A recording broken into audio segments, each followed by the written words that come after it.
Hello and welcome to the Tech News, streaming to you live and in person on TechCNZ. This week we're going to be doing things slightly different and we're going to be heading straight into some of the news headlines from this week. Sony files a patent for a gaming cartridge. Sony has registered a patent for a new and potential PlayStation cartridge, according to Let's Go Digital. The site reports that it was filed at the same Brazilian patent office as the June 2019 patent for the PlayStation 5 dev kit, but it is unlikely that the cartridge will be for the PlayStation 5. Apple launches new 16-inch MacBook Pro. Apple's new 16-inch MacBook Pro is here to stay, and if you max out its internal specs, then you'll be coughing up a huge amount of money, with the fully loaded 16-inch MacBook Pro costing you $6,100. What do you get for $6,100 exactly? Well, it's not exactly slow. With a huge 64 gigs of RAM, 8 terabytes of storage, and that's on top of an Intel Core i9 processor with an AMD Radeon Pro 5500M graphics card with 8 gigs of GDDR6 memory. Apple's 16-inch MacBook Pro starts at $2,400 with a 6-core Intel i7 processor, 16 gigs of RAM, Radeon Pro 5300M, and 512 gigs of SSD storage. Apple's new MacBook Pro rocks a 16-inch Retina display with a native resolution of 3072 by 1920p, resulting in 226 ppi. There's a 100 watt-hour battery, a 96 watt USB-C charger in the box, 6 speaker stereo with Dolby Atmos support, and 4 Thunderbolt 3 ports. And shockingly, a 3.5mm headphone jack. Sadly, there's no SD card reader. Facebook Pay. Facebook says it's working on a consolidated system that handles payments at the social network and its family of messaging apps. Transactions such as payments or donations at Messenger, Instagram, WhatsApp, or the main social network will eventually be handled by a unified Facebook Pay system, according to the Marketplace and Commerce Director. People already use payments across our apps to shop, donate to causes, and send money to others. Facebook Pay will make these transactions easier while continuing to ensure your payment information is secure and protected. Brave web browser launched. Brave Software, makers of the innovative Brave browser, which combines privacy with a blockchain-based digital advertising platform, announced the official launch of the Brave 1.0.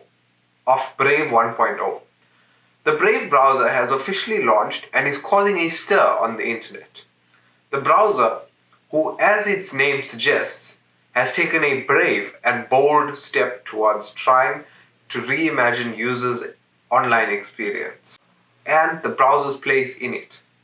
The Brave browser automatically blocks ads and trackers during your web sessions. Brave compensates its users for their attention, protecting privacy and blocking ads that are all things we've seen before. The fact that Brave is offering rewards to users is where things start to get interesting. Huawei Mate X officially goes on sale in China. The Huawei Mate X is finally available for purchase, albeit only in China at the moment. The Mate X has had to endure a wait of almost 9 months since it was announced before customers having been able to purchase one. At the time of release, the consensus seemed to be that the Mate X, with its folding external screen, was superior to the Galaxy Fold in design and functionality. The Mate X is selling for 17,000 yen in China, which is about $36,000 South African rands at the current exchange rate.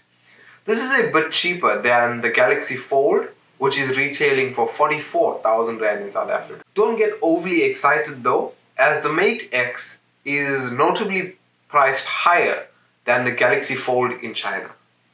So it's quite likely, if the Mate X ever makes it to our shelves, it will be priced quite similarly to the Galaxy Fold.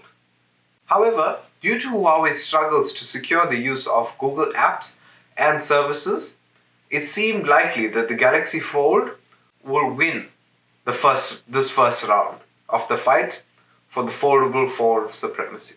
Telkom in talks about purchasing debt-riddled cellc. Telkom on Friday said it had made an offer to acquire cellc. Telkom has sustainably concluded its due diligence. However, discussions are at the preliminary stage, the company said in a statement. And that's it for this week's news. I tried to drag the news a little bit because with last week's news releasing so late, there wasn't too much content to cover. As well as you would have noticed, this week's news, the format was slightly different because 2 weeks ago I asked, which format of the news should we go with?